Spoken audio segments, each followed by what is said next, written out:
Les images les plus récentes sont celles du passage à tabac de maître Albin Garou.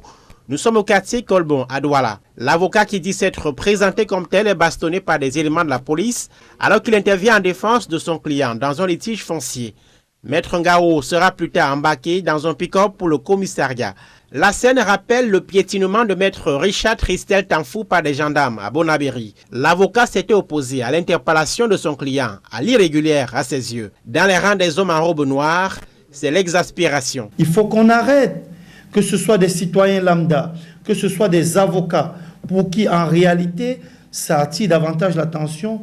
On devrait arrêter avec un certain nombre d'actes qui pourraient s'assimiler dans certaines circonstances à des actes peut-être d'une barbarie inacceptable.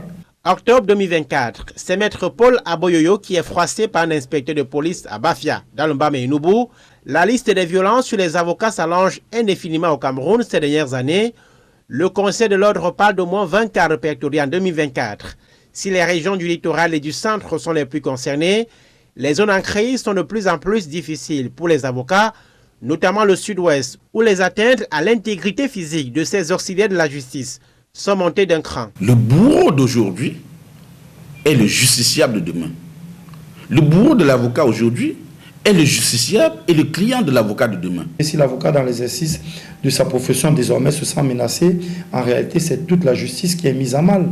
Le barreau dit ouvrir régulièrement des enquêtes lorsque la conduite d'un avocat est sujette à caution, mais la corporation insiste sur le renforcement de la formation des forces de maintien de l'ordre et la lutte contre l'impunité chez les officiers de police judiciaire.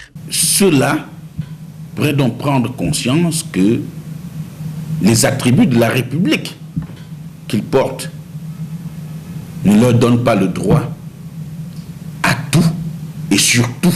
Avec les bavures de ces dernières années contre les avocats, la gendarmerie a mis en place dans les 10 régions des points focaux pour enquêter et proposer des sanctions contre les éléments impliqués dans les actes de violence et autres atteintes aux droits des avocats. Mais face à la persistance du phénomène, le barreau se montre dubitatif.